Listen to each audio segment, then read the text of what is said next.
Olá, bom dia. Estamos aqui para continuar nossa série sobre a linguagem, a escrita e a pandemia, que eu faço todo dia aqui às 11 da manhã. Hoje eu vou conversar sobre um tipo específico de dramaturgia, que ficou absurdo, e um dos grandes aí pais deste tipo de escrita, que é o Ionesco, com o professor de francês, Maurício Ayer, que precisa só pedir para entrar, para eu te pôr aqui na live. Vamos conversar sobre essa designação, qual a especificidade aí do Ionesco. Esperando o Maurício pedir para entrar.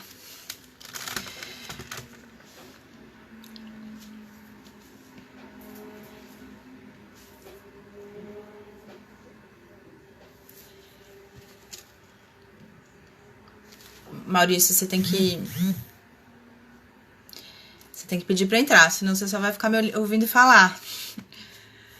E acho que não é a ideia.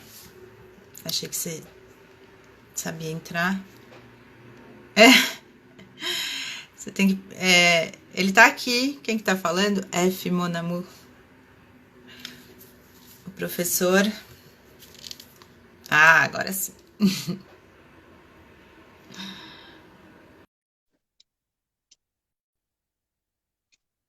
Vanessa. Ele entrou. Depois você pediu, ele entrou. Oi, tudo bom, Maurício? Tudo bom? Eu ia entrar, mas é que caiu aqui. Eu mudei a internet na hora aqui, o Ah, Wi-Fi. tá. É que às vezes as pessoas não sabem, mas acho que quando eu vi você fazendo umas lives, eu falei, ele sabe fazer. Mais ou menos. Vou pegar meu café aqui. Tudo bom? Tudo bom, e você? Como tá? Também. Indo, né, aí com as crianças dentro de casa, né, Maurício? Você tá com duas, não é fácil. Pois é, exatamente. Tem um pequenininho, né, que pra ele tá tudo uma maravilha, né? Ele, Quanto tempo para tá? ele, 6 meses? ele vai fazer 2 anos agora. Dois! Olha eu, 6 meses. E o outro Bacana, obrigada por você grande, estar. né? É, outra grande. O que ele tem? o Quantos outro- anos tem? Ele fez 13 agora. Aí já Uau! é, aí já é outro Outros universo, né? problemas. Bacana de você estar aqui. Vamos conversar da forma possível de agora, né? Por meio das redes. Pois é. E, e aí, bom, vamos lá. Acho que a pessoa está entrando. Vanessa, sua aluna já está aqui. Eu Vanessa. queria Oi, Vanessa. que a Queridíssima. gente falasse um pouco desse tema, entre muitos, né? A gente escolheu esse, você que é versado, tão versado nas letras aí, mais na literatura francesa. Vamos falar sobre este grande, né? O grande que é o Eugênio Ionesco e a questão do teatro do absurdo, mais a dramaturgia, né? Eu queria começar, a gente já vai para o nosso exemplo maior aí, que é o Ionesco, mas eu queria começar falando um pouco da questão do teatro do absurdo, né? Exatamente, é claro que tudo aqui é rapidamente, mas para você contar um pouco qual é a especificidade desse teatro, dessa dramaturgia, e aí a gente falar um pouco dessa polêmica, porque quem não é da área pode não saber, mas tem umas pessoas que gostam, outras que não gostam dessa denominação. Queria que a gente introduzisse isso, daí a Tá. gente vai para o... Tá bom. Bom, o teatro do absurdo, ele é,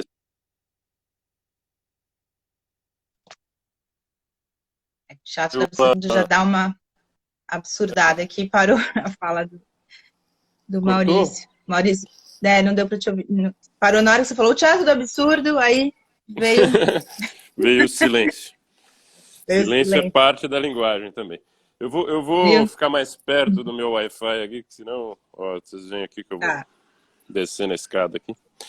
Então, bom, o teatro do absurdo designa, né, como terminologia aí, um conjunto de experiências, sobretudo de dramaturgia, né, do logo após a guerra, né, ali nos anos, final dos anos 40 e sobretudo nos anos 50, né, e que tem na França o seu centro, né, em Paris, e três figuras importantes, né, que são, como, vamos dizer, lançadores dessa experiência que depois vem a se chamar teatro do absurdo, que é o Ionesco, o Beckett e o Adamov, né? É, Tô aqui, tô me instalando aqui, tá? Enquanto eu vou falar. Tudo bem. Sempre daí você fala, acho que pode ficar tranquilo, a gente aguarda. Tá bom, aqui, pronto. Fundinho laranja. Vamos lá. Então, bom, uma das questões centrais, né, do teatro do absurdo é uma certa, logo no pós-guerra, né, um reconhecimento de uma falência da linguagem, né? Então, isso, sobretudo no Ionesco, isso é bastante... Vim aqui fechar a geladeira que alguém deixou aberta.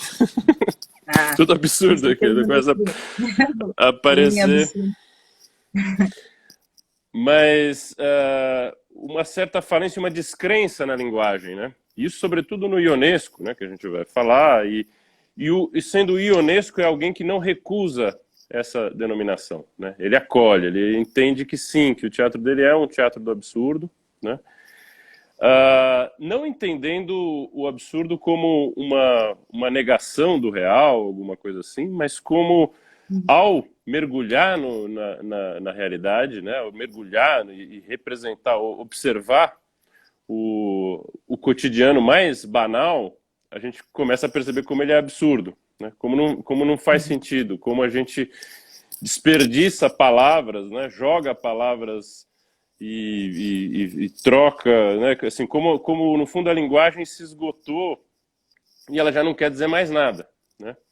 Então é de uma descrença na linguagem ou de uma desconfiança, mais que uma descrença, uma desconfiança profunda na linguagem, né?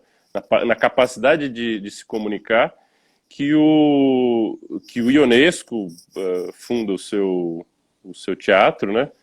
E também, né? Quer dizer, e a partir pensando a partir do Ionesco como talvez a figura mais acabada, né, mais que realmente se reconhece como teatro do absurdo, né, a gente pode observar essas outras experiências, né, como, por exemplo, Beckett, né, em que o tema do absurdo ele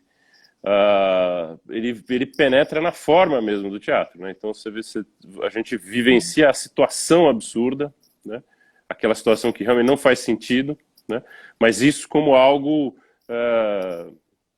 estruturante ali da experiência teatral, né? Que ele propõe. Então eu acho que é a partir daí que a gente talvez possa começar a conversar. Tá. Você falou uma coisa interessante, que é como se fosse a falência, né? A falência e a descrença na linguagem, né? Ontem a Maria Tendlau veio aqui, ela falou também dessa incapacidade narrativa que todo mundo também sentia no fim da Segunda Guerra. Ela falou, na verdade, no fim da Primeira Guerra, que as pessoas voltavam e não tinham palavras para descrever o que tinham vivido, né? A primeira grande...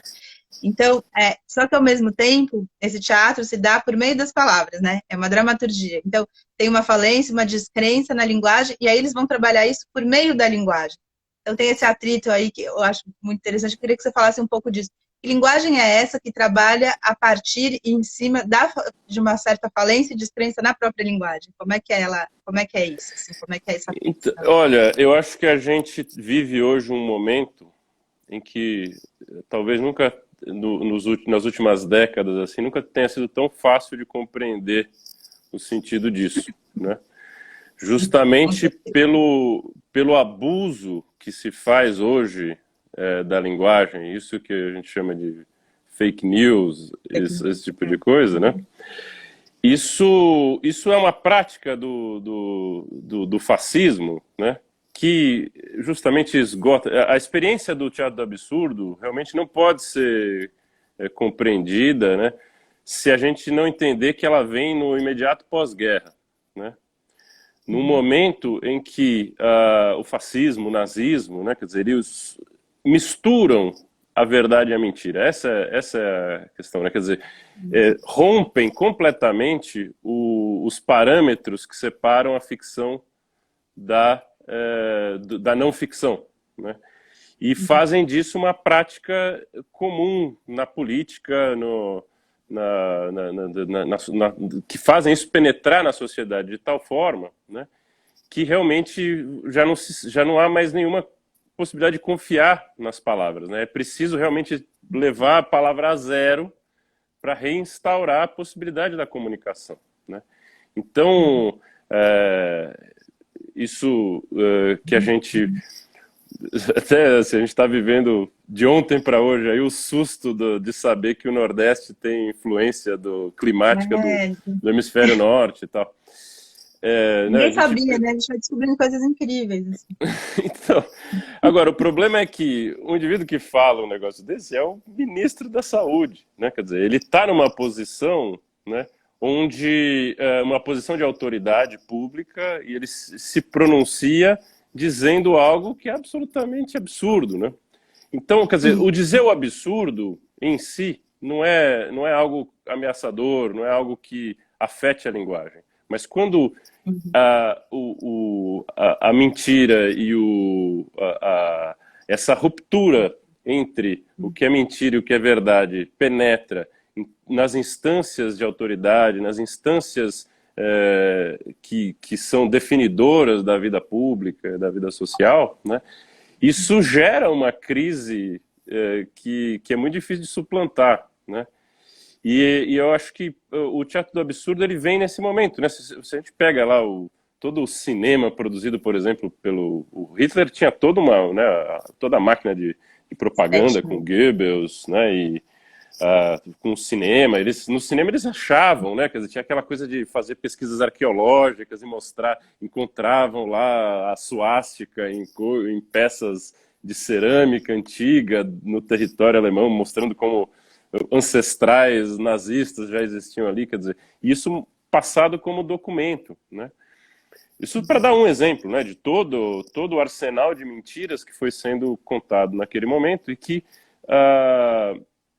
gera justamente uma falência da possibilidade de se comunicar, né? Então, isso como, vamos dizer, uma experiência que afeta o mundo, né? Que afeta globalmente o mundo, né? Mas que o Ionesco, por exemplo, né? Bom, Beckett, para voltar um passinho, quer dizer, Beckett, por exemplo, no Esperando Godot, vai mostrar essa situação absurda de esperar e esperar e esperar, quer dizer, é uma história, você acha que vai acontecer uma história em cena o que acontece é justamente a espera, né?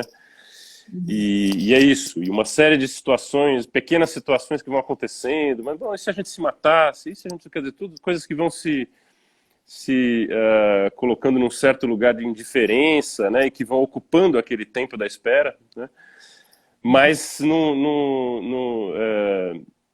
não se sai desse lugar, né?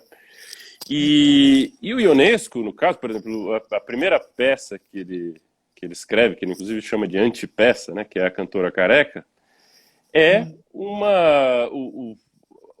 tudo que acontece ali é um encontro, né, de dois casais, e tem a empregada doméstica, chega um bombeiro, aquela coisa ali, mas são trocas assim totalmente vazias, mas de uma conversa absolutamente cotidiana, né? E que então, quer dizer, o Ionesco observa, né, como essa ausência, esse nonsense penetra nas nossas, no caso ali, por uma linguagem clichê, né? Quer dizer, as pessoas vão repetindo certos clichês da linguagem cotidiana, certos ditados, certas frases prontas e tal, que quando você percebe aquilo não faz mais o menor sentido, quer dizer, as pessoas estão trocando palavras, mas para dizer absolutamente nada, né? Então tem isso, quer dizer, é um momento realmente da sociedade em que a linguagem entra em crise absoluta e ao mesmo tempo não é possível simplesmente abandonar a linguagem, né? Então, eu queria falar um pouco exatamente sobre isso, né? Você está falando um pouco Beckett, a gente já fez aqui uma live com a Cláudia Vasconcelos, só sobre Beckett, e aí você está falando um pouco do Ionesco. Eu acho que, falando de maneira bem rasa, né? Mas enfim, o tempo aqui. Mas você está falando, o Beckett ele instaura na própria forma, né? Então ele vai trazer formas assim, né? Coisas mais estranhas um pouco já de cara, né? Estão no meio de uma estrada, já é um lugar que você não sabe lugar nenhum, lugar qualquer, já, né? O Ionesco, de modo geral, ele vai trabalhar isso que você falou. Tem uma cara de cotidiano, né? Assim, tem algo ali que parece que podia acontecer. E aí as coisas vão ficando completamente... eu queria que você falasse dessa desse jeito que ele lida com a linguagem, parece que aquilo vai instaurando um clima, né, em algo que é mais cotidiano. É um pouco o que a gente está vivendo agora e acho que deve ser, eu acho, essa questão da guerra, né, que vai chegando aos poucos, né, as coisas vão se desenrolando. Tem um dia a dia, como a gente estava normal, vivendo, de repente vem o coronavírus, de repente a gente está em casa, de repente... E acho que ele vai falando um pouco, queria que você falasse dessa entrada, desse absurdo em algo que é cotidiano, né? Como é que isso se dá? Exato. Eu acho que é exatamente o que ele faz. A estrutura de uma peça como a Cantora Careca, a estrutura, né? Quer dizer, a sua cara, o seu aspecto geral, assim, é de uma peça, seria uma peça realista, né? Quer dizer, então é dentro de um apartamento ali, de uma casa inglesa, né? Que tem toda aquela ironia com a insistência de falar, né? Quer dizer, é uma casa inglesa com sofás ingleses, com uma mesa inglesa, com um abajur inglês, né? Quer dizer, e essa insistência vai ficando engraçado, né? Estranha. E então, quer dizer, um dos temas centrais do Ionesco, sobretudo toda essa primeira fase dele, né, é justamente isso, quer dizer, de mostrar ou de situar no cotidiano a penetração do absurdo, né? Como o absurdo se instala no cotidiano e de maneira, às vezes, imperceptível, assim, né? Eu tenho uma peça que eu, inclusive, aqui a Vanessa, que coincidência, ela fala da Cantora Careca, né? Que coincidência, né? Que eles vão os dois, o casal, né? Eles se encontram ali e falam, mas eu acho que eu te conheço, tudo. Aí eles vão resgatando, né? As coisas e vão perceber, nossa, mas que coincidência, você mora lá, exatamente, eu também moro lá, e tudo. Quando vê, eles são casados, né? É um casal que está ali se reconhecendo. Mas uma peça que, inclusive, eu vou trabalhar com os alunos, a gente está trabalhando à distância lá na USP, né? Mas que é o rinoceronte, né? E o rinoceronte, ele, de certa forma... bom, uma das maneiras de entender o rinoceronte é justamente uma representação, né? A construção de um símbolo que é a ascensão, né, a penetração do fascismo na vida cotidiana das pessoas. Quer dizer, então as pessoas estão lá vivendo sua vida, né, cotidiana também, estão ali tomando um café, o amigo vai tomar um café com o outro, está ali na vendinha, aparecem as pessoas, de repente eles veem um rinoceronte na cidade, né? E aí fica aquele assunto, nossa, mas era um rinoceronte, não era, tal, tinha um chifre, tinha dois, né?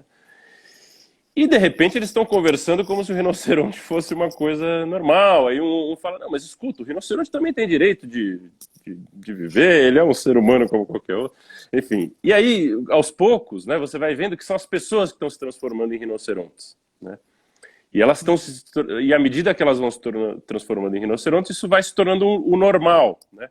A história do novo normal, né? Quer dizer, novo normal são pessoas que são rinocerontes, né? Agora, o rinoceronte, ele não pode ser ignorado, porque ele é um monstro, né? Quer dizer, é aquele animal gigantesco, rápido, que destrói tudo quando passa, né? Tem uma cena, né, que é quando eles percebem essa coisa de que o rinoceronte, na verdade, são pessoas que estão se transformando, que eles estão lá no escritório, né, uma editora, assim, e aí a mulher olha pela janela e eles estão vendo lá o rinoceronte e falam, nossa, é o meu marido, né? Mas como que você sabe que é o seu marido? Não, eu tô vendo que é ele, olha só, tá tudo. Daí ele, assim, o rinoceronte urra ternamente, assim, né? Ele começa a urrar de uma maneira terna e tal.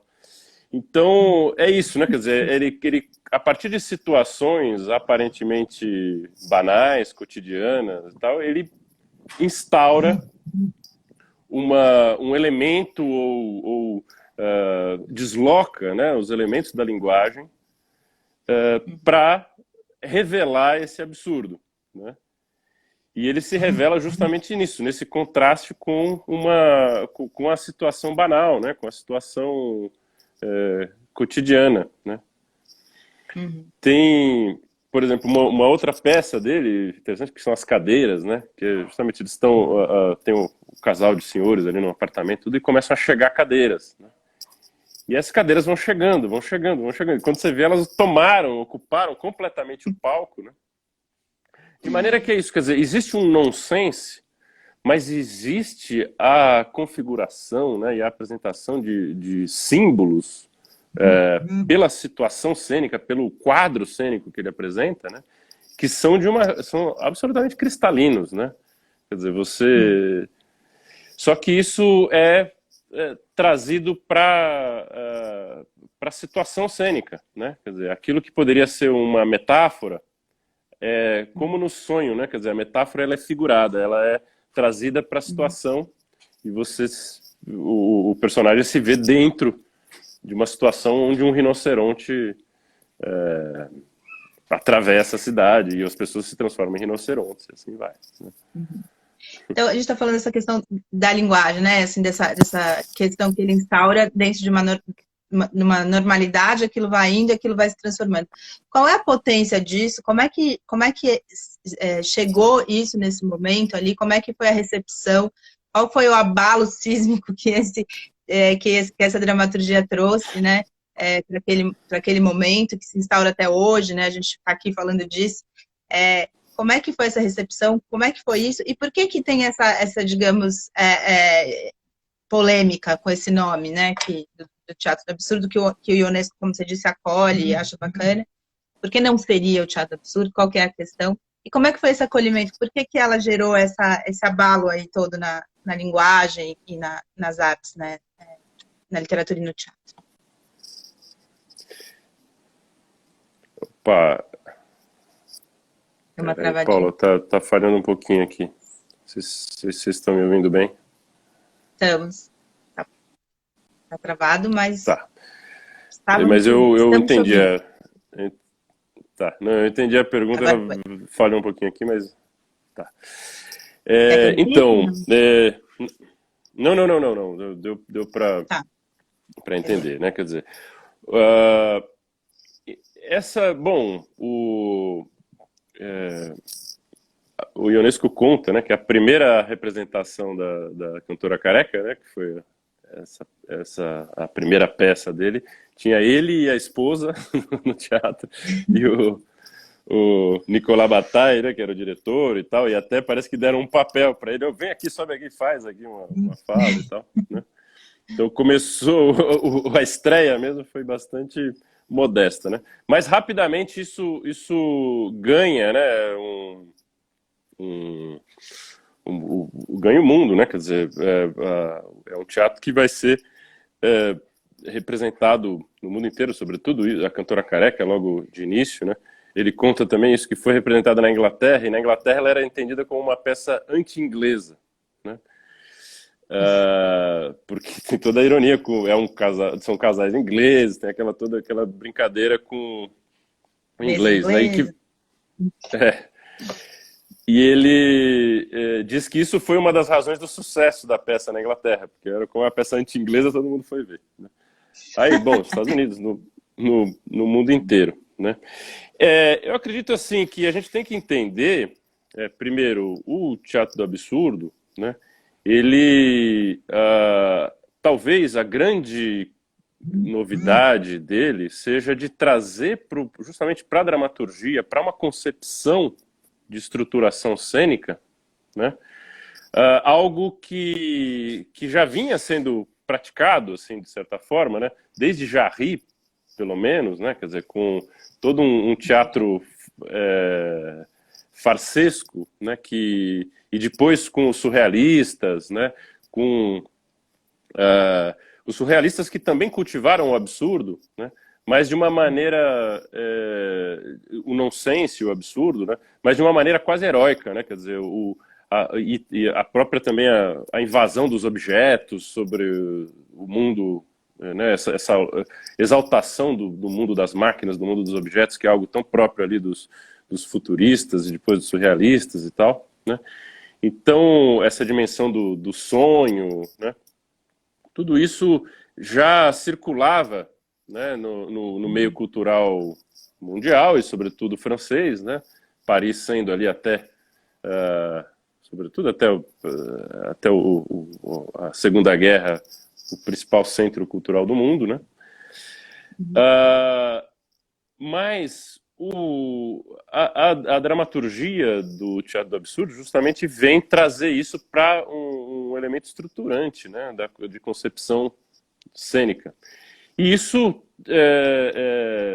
aquilo que eram experimentos, aquilo que eram exercícios, se torna realmente algo parte da concepção cênica. E que vai ter consequências incríveis, né? Quer dizer, impossível pensar, por exemplo, todas as experiências de teatro físico, pensar, sei lá, Bob Wilson, sem entender que antes houve um teatro do absurdo, né?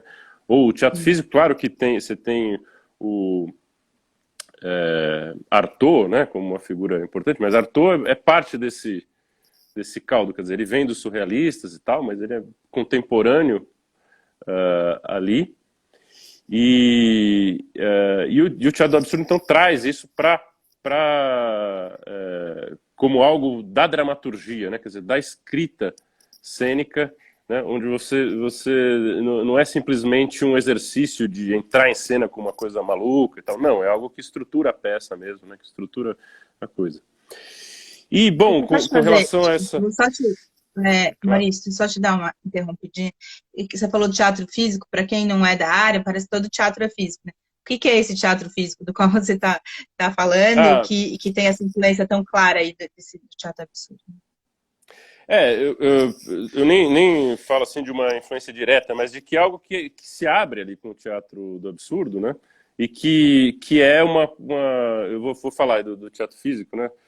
Mas, assim, isso que de você conceber uma cena onde você pode realmente construir o espaço cênico como algo que não precise representar um espaço real, né? Quer dizer, onde realmente você cria ali um espaço imaginário e você pode ter efeitos de real, efeitos de verossimilhança, mas onde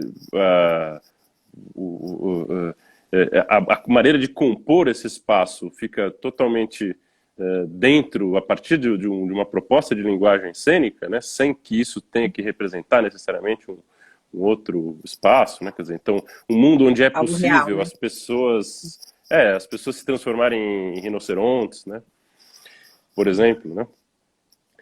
Mas, assim, esse teatro físico, eu estou pensando, por exemplo, que existe uma companhia que é paradigmática nesse sentido, que foi o Living Theatre, né, que é um grupo norte-americano que trabalhava justamente com isso, com a criação de uma cena onde a palavra entrava para um segundo plano, né, rompendo aí com toda uma tradição ocidental, né, de ter a palavra como centro, né, desde Aristóteles, né, que fala que para estudar a tragédia a gente pode dispensar toda a questão da encenação, o mais importante é o texto e tal, né, e então, quer dizer, é de trazer e romper, de certa forma, certos limites que constituíam o teatro até então, que é uma distinção entre a dança e o teatro, uma distinção entre a própria questão da plasticidade, né, a questão arquitetônica, a questão da escultura, que vai abrir também uma relação com a performance, né? Quer dizer, então, obras que rompem o espaço do teatro e que vão se pensar como um acontecimento, né, em que a palavra é um elemento que pode existir ou não, né, mas onde justamente essa fisicalidade do teatro, a experiência de estar ali o... Primeiro, né? Exato. Deixa eu só responder para a Cristina. Ela está perguntando se ela não pode entrar, você já está dentro, Cristina. É porque aparece aquele negocinho, só que se eu deixar, você vai ficar no lugar do Maurício. Então, você já está. Se quiser participar e perguntar, fica à vontade. Desculpa, Maurício, pode ir. Tá bom. A Cristina é minha parceira de eventos e publicações de Marguerite Duras, a querida amiga. Ah, perfeito. É que aparece aquele negocinho quando a gente não vê lá e parece que você não aperta, você não tá dentro, né? Mas aquilo é para dividir a tela só. Ah, tá bom. Mas é isso aí. Bom, Aí, e aí você bom, ia. diga, desculpa. Não, você tinha falado do teatro físico, que a gente tinha feito essa parte, e você ia falar, ia continuar falando aí do teatro absurdo, da recepção, né? De como se modificou estruturalmente a estrutura mesmo da dramaturgia, né? Com o teatro absurdo. E a gente também ia falar da polêmica. Tem gente que gosta desse termo, ou não aceita. Bom, é, o, o Beckett, sobretudo, né, quer dizer, ele não parte desse pressuposto, né, quer dizer, de construir o absurdo, né, e que esse termo, na verdade, ele também se estabelece muito a partir da publicação de um crítico chamado Martin Esslin, né, que ele publica um livro chamado Teatro do Absurdo, onde ele vai falar dos franceses, mas também de outros, como Harold Pinter, Peter Handke, né, quer dizer, de outros dramaturgos de outros lugares, não só da França, né, que vão também assumir esse tipo de deslocamento da linguagem, né, como um parâmetro aí para a construção da sua dramaturgia, né. Mas, enfim, como todo termo, né, quer dizer, ele é aprisionante, né, quer dizer, ele não é um pressuposto, por exemplo, para o Beckett, né, Beckett não parte de um lugar para fazer, eu quero fazer um teatro do absurdo, né, ele está fazendo teatro, né, então ele é um dos que recusam, né, quer dizer, ele não aceita muito essa denominação, até porque é uma denominação a posteriori, né, quer dizer, ela não é um grupo que se juntou e falou, vamos fazer o teatro do absurdo, né. Assim como, enfim, tem o chamado novo romance francês, né, que também junta um monte de gente que algo um pouco anterior, mas que acontece a mesma coisa, né? Quer dizer, você tem pessoas fazendo teatro naquele momento e que por um desejo de compreensão, né? Quer dizer, para encontrar um traço que seja talvez unificador ou para dar um nome que nos permita compreender, eles colocam surge essa denominação de teatro do absurdo, né? Mas não é o desejo do Beckett, por exemplo, né? Quer dizer, ele está falando, tô fazendo teatro, né? Não é. Então tem isso. E por outro lado, né? Se a gente pensar, o teatro há um teatro imediatamente anterior que acontece ali nos anos do pré e durante a guerra, que é o teatro feito pelo Sartre, pelo Camus, sobretudo, né, que são escritores e pensadores para quem o tema do absurdo ele é fundamental, né? O tema do absurdo, o absurdo da vida, sobretudo para o Camus, né? O viver é absurdo, né? Quer dizer, e para o caso do Sartre é isso, o que resolve de certa forma o absurdo é a tomada de decisão, né? Quer dizer, você está aqui, nada faz sentido, né? Quer dizer, não existe um sentido da vida. O que existe o sentido é você decidir o seu caminho, e essa decisão só faz sentido na medida em que ela é tomada, né? E diante da mortalidade, diante do fato de que você vai morrer e tudo mais, né? Tem toda essa questão. Mas já era um teatro em que o absurdo é um tema, né? A gente pega, por exemplo, Entre Quatro Paredes, né? Que é em que o Sartre figura o inferno ali, mas o inferno é as pessoas convivendo numa sala eternamente ali sem poder escapar, né? Sem ter como escapar. Então, que aí ele chega, tem a famosa frase, né, que fala, o inferno são os outros, né? O inferno são os outros, quer dizer, o inferno é isso, é essa impossibilidade da gente escapar do convívio com o outro, né? A gente tá preso nesse E agora lugar. A gente está reclamando, né? Agora estamos reclamando que não conseguimos, que estamos sem os outros, né? E temos que ver que talvez more um pouco dentro da gente. Exatamente. O inferno somos nós. Né? Você estava falando uma coisa que eu achei importante da gente conversar um pouquinho mais, Maurício, que é essa questão de estrutura, né? assim, teatro do absurdo, aí junta todo mundo, né, esses caras todos, e aí, mas aí tem isso, um é o tema, um é, sei lá, né, é uma imagem, ou são pequenos xistes aí, sei lá, são pequenas cenas, né, como os surrealistas faziam, coisas disparatadas. Talvez a grande diferença do que a gente está falando de Ionesco é uma estrutura, né, é uma dramaturgia que se estrutura por meio dessa ideia crescente aí do absurdo. Queria que você falasse um pouco da estrutura e da linguagem das peças, especificamente aí do Ionesco, né? Como é que ele trabalha estruturalmente essa questão que a gente está chamando de absurdo, não sei se tem um outro nome melhor, se é isso mesmo. Como é que é essa estruturação por meio desse absurdo que ele vai instaurando aí, né? Bom, no caso do Ionesco, eu acho que ele realmente ele opera, né, quer dizer, essa instauração do absurdo por um deslocamento, né, é um realismo deslocado, né, mas que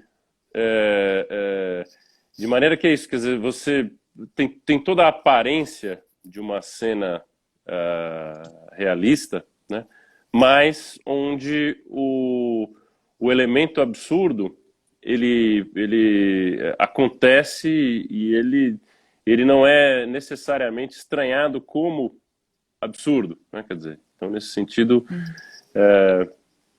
que acontece, é claro que há um estranhamento quando as pessoas começam a se transformar em rinocerontes, mas isso entra dentro de um discurso, né? Que é como mais uma questão, né? Quer dizer, mais um essa é uma questão, né? Quer dizer, no Ionesco, o discurso lógico ele entra a serviço da demonstração do absurdo, né? Então há toda uma construção lógica, né, da cena dele, inclusive ironias com a construção lógica. No Rinoceronte existe um lógico, né, um personagem que é o lógico, ele fica lá fazendo silogismos, mas silogismos absurdos, né, porque ele inverte certos termos e tal, né? Então, só explica o que é um silogismo. Só porque eu falo sempre, todo mundo que vem aqui tem suas palavras, né, assim, que vão falando, mas para o resto dos mortais não estamos. O silogismo é aquilo que já está lá no Aristóteles, né? Como são formulações lógicas, né? Que permitem construir uma afirmação lógica baseada em premissas, né? Então, por exemplo, como é que é? Que você faz tem uma premissa geral, uma premissa específica e aí uma conclusão, né? Como é que é? Que ele fala que Sócrates, todo homem é racional, Sócrates é um homem, logo Sócrates é racional, né? Quer dizer, então tem uma premissa geral, uma premissa específica e aí a conclusão, né? Quer dizer, incluindo esse termo, o específico no geral, né? No caso Sócrates como um homem racional. Mas aí a brincadeira do Ionesco, por exemplo, é fazer isso, né? Diz assim, todo gato tem 4 patas. Sócrates tem 4 patas, logo Sócrates é um gato, né? E aí o outro personagem fala, é verdade, eu tenho um gato chamado Sócrates, né? Enfim, que na verdade é isso, né? Quer dizer, ele inverte a premissa geral com a específica e faz, e aí isso é obviamente uma ironia, né? Uma brincadeira com o silogismo ali, com a lógica, que vai revelar, no fundo, um procedimento que penetra todas as camadas da estruturação da peça, né? Enfim, e nesse sentido estrutural, no caso do Ionesco, o tema da linguagem é central. Então é por isso que é ali que vai acontecer grande parte dessa revelação do absurdo, né? Eu acho que é fácil de entender essa questão que a gente fala estrutural, contrastando, por exemplo, com o Sartre, né? Onde a situação, os diálogos, todos, eles não são absurdos em si, mas eles vão revelar o tema do absurdo, o tema o absurdo como assim, né, a ausência de sentido no viver, né? Isso como sendo o absurdo que é a vida, né? Justamente porque, enfim, desde Nietzsche que Deus é declarado morto, né? E a partir do momento em que não há uma teleologia, né? Quer dizer, você não tem um sentido final das coisas, as coisas não caminham para um sentido final, e também não há uma instância superior moral, uma transcendência, né? Quer dizer, uma instância superior moral e uma instância eterna, né? Como o destino de toda a moralidade, né? Quer dizer, então, quer dizer, a qual se possa referir, né? Uma vez que não há esse fora, o que existe somos nós aqui, nos nossos atritos, nos nossos encontros e desencontros, né? Então não há um sentido para além do vivido, né? Nesse sentido, justamente, não há um sentido transcendente, há a imanência, e na imanência o que pode dar sentido às coisas é a tomada de decisão, né? Isso dentro do universo sartreano aí, né? Mas isso vai ser apresentado, sim, não, eu acho que é um resuminho assim, né? O existencialismo em uma frase. Bom, né? pílula de existencialismo, então você vai entender. Mas então o absurdo é uma premissa, e aí ao apresentar peças que na verdade tem uma estrutura realista, né? Que poderia ser uma peça, sei lá, do Ibsen, né?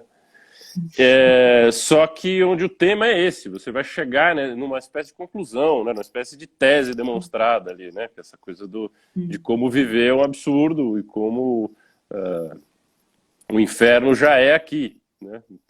Então não espere que você vai ter um outro lugar para onde você vai se salvar ou se condenar para sempre. Não, é aqui.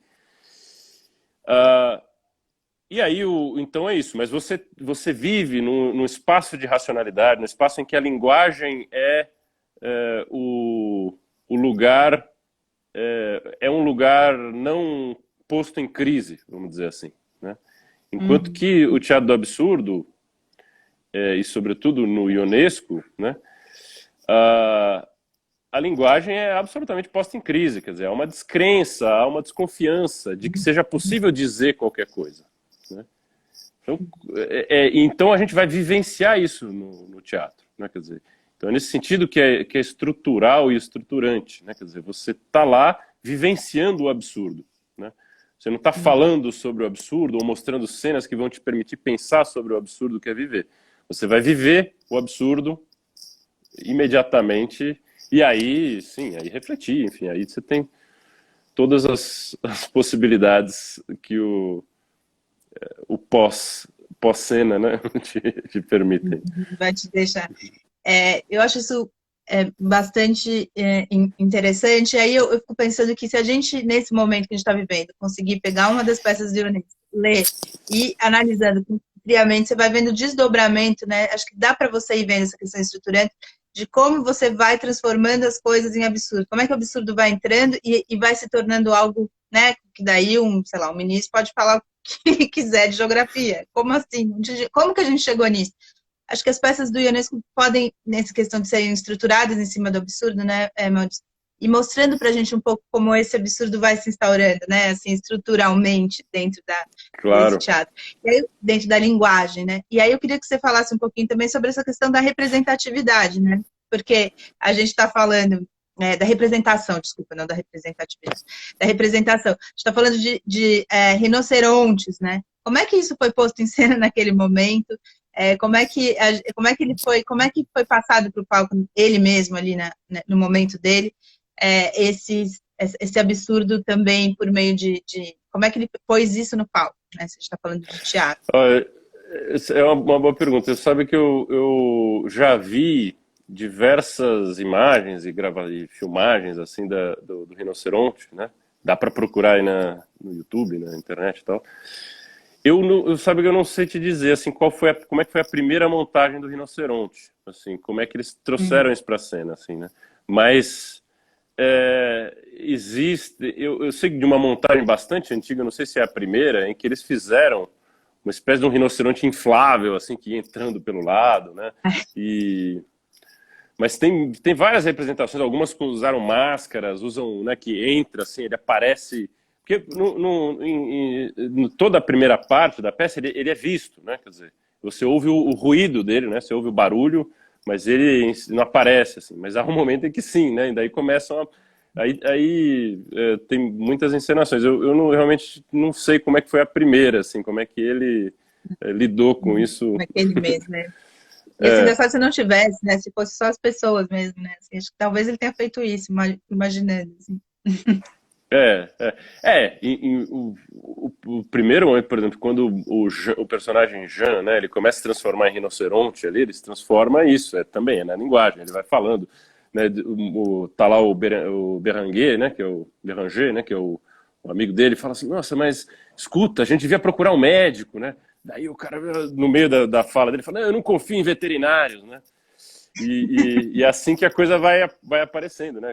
Aí ele começa a sentir a pele ficar grossa e tal, tudo, né? Tem todo uma situação que é lidando com muito mais com o imaginário do que com mostrar, né? Mas aparece no filme o rinoceronte. Tem várias montagens que realmente colocam o rinoceronte dentro em cena ali, né? Dando uma travadinha. Às vezes tem que falar um pouco mais devagar, né? Porque... e aí, queria que você falasse dessa questão que eu falei antes da linguagem, né? Que ele vai desdobrando para essa estrutura aparecer. Ao final, a gente vê aquela estrutura tudo, né? Você acha que dá para a gente ir entendendo um pouco esse desenvolvimento do absurdo na linguagem? Se a gente olhar isso com vagar? Totalmente, totalmente. O Rinoceronte é uma peça que chega a ser didático, isso. Né? Você tem, por exemplo, tem o quadro 1 do ato 2, né? É essa situação que eles estão dentro dessa editora, e tem um personagem Deu uma ali travada, que você tem que falar de novo, Maurício. Tá ficando ruimzinho aqui. Vamos ver. Vamos lá. Então, o Rinoceronte, como eu estava dizendo, quer dizer, é uma peça em que isso, né, chega a ser didático. Né? Então, por exemplo, tem uma cena, né, o quadro 1 lá do ato 2, que se passa dentro de uma editora, então estão os colegas de trabalho ali conversando e falando sobre isso, porque no dia anterior eles tinham visto o rinoceronte na cidade. E aí tem um que fala, eu não acredito, nada disso, tal, né? Aí ele vai ponto por ponto, assim. Então, não, mas olha, deu no jornal aqui, na imprensa, aqui tá dando. A imprensa, isso aí o povo inventa coisa, isso aí não quer dizer nada, tá tudo. Mas escuta, ó, são pessoas... Foi escrito mesmo? Então... Foi ontem? Aí depois, em seguida, ele fala, não, mas escuta, ó, tem aqui um especialista aqui que vê, fala, não, mas esse é universitário. Universitário, eles falam qualquer coisa, eles são muito abstratos, eles no fundo não entendem nada da vida, sabe? E assim vai, ele vai ponto por ponto, assim, a gente se sente, né, como você falou, assim, parece que tá mostrando personagens de agora, né?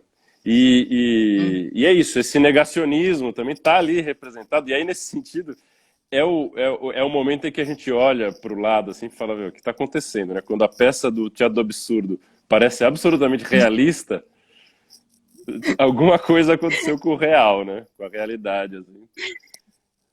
E com o absurdo. Então, o absurdo vai deixando de existir, né? Esse é que é o mais grave. Porque...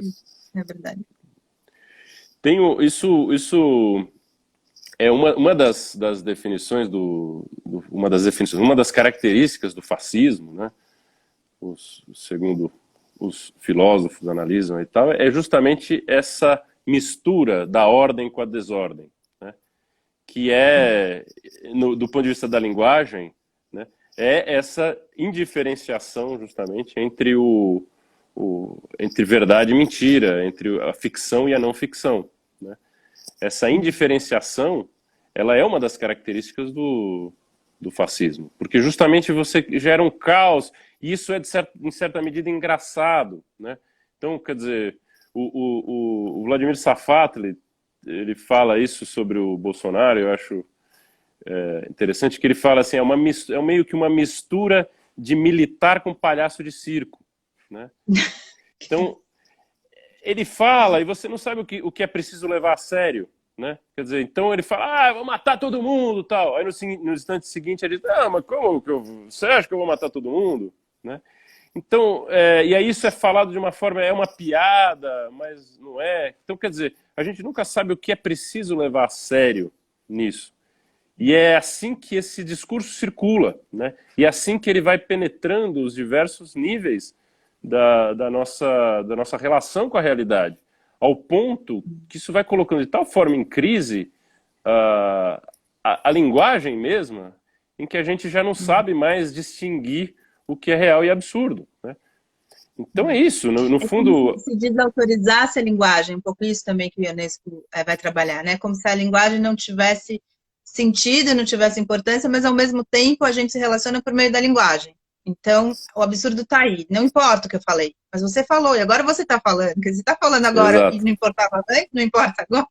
É um pouco isso, Exato. né? O absurdo da própria linguagem virar um absurdo, só que ela é o que temos para dizer que não é um absurdo. Um pouco isso.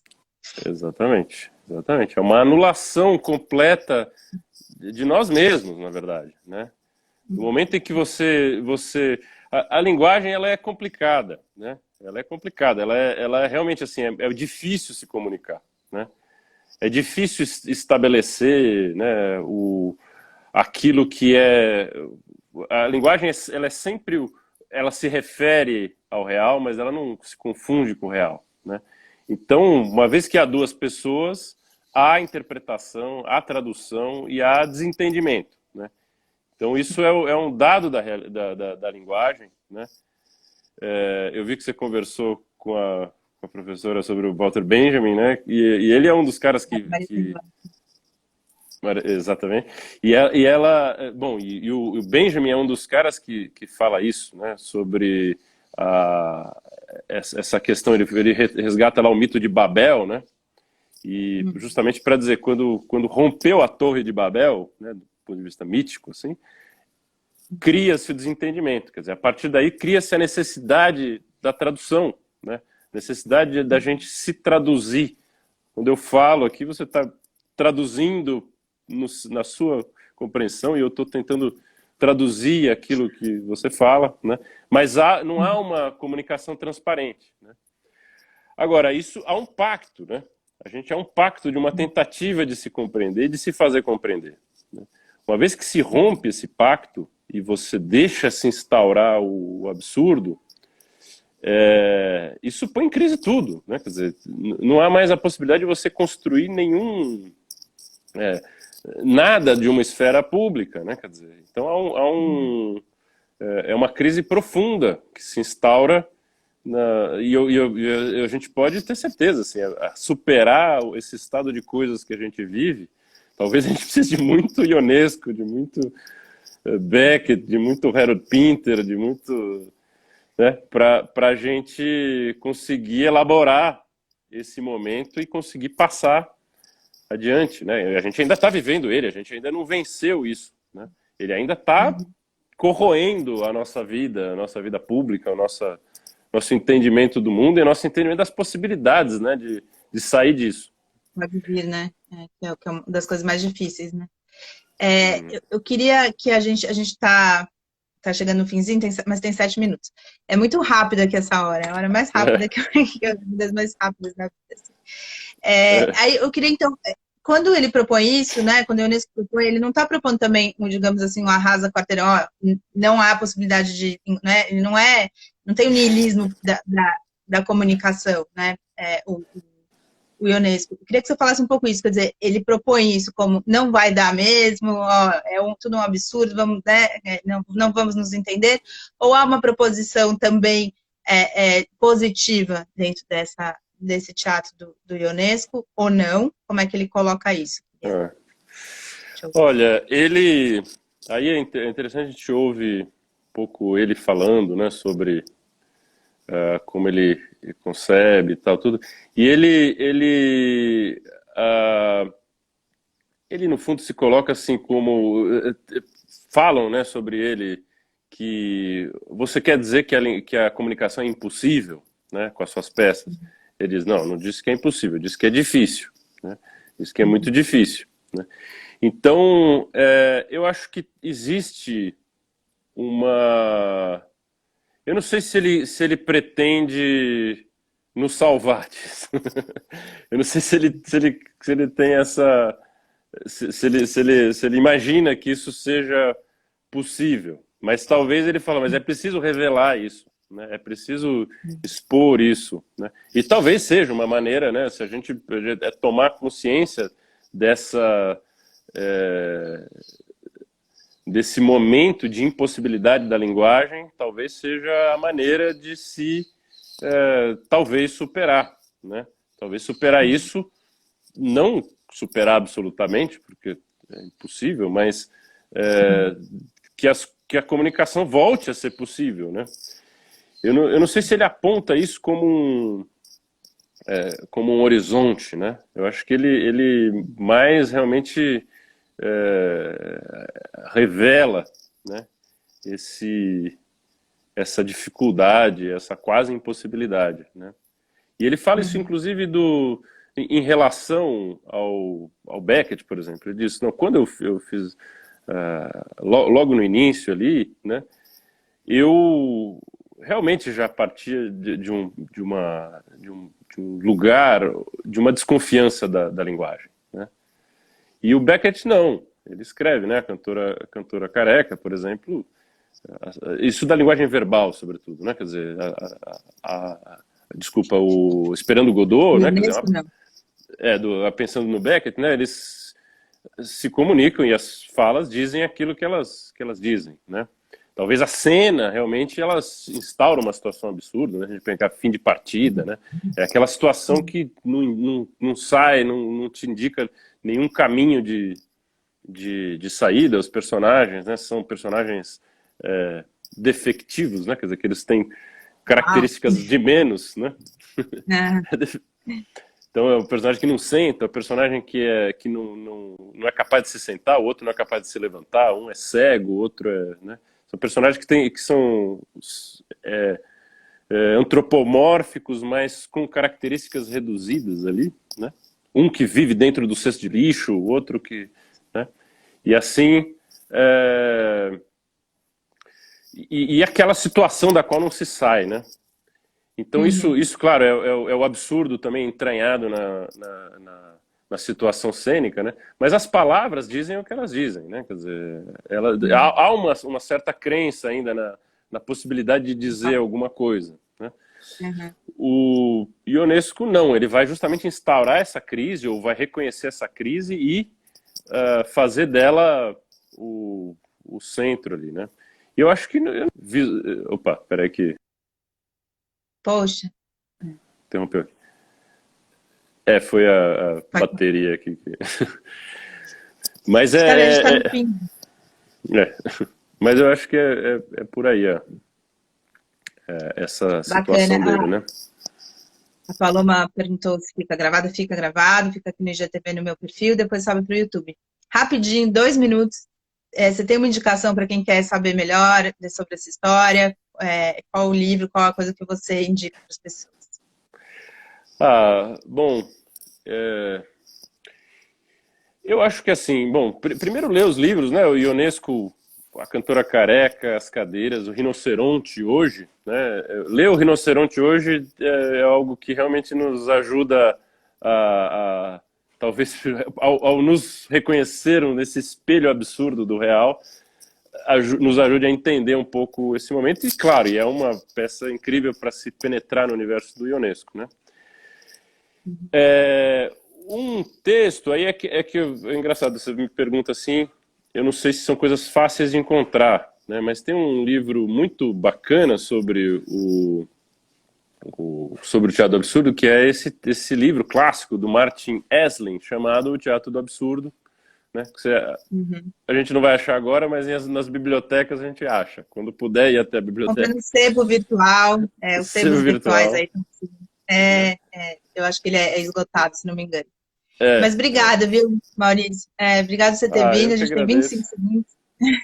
Então, obrigado a você por essa conversa super gostosa e parabéns aí pelo canal. Obrigada. Bom te Sigamos ver. Beijo conversando. nas crianças, na mulher. Amanhã eu volto.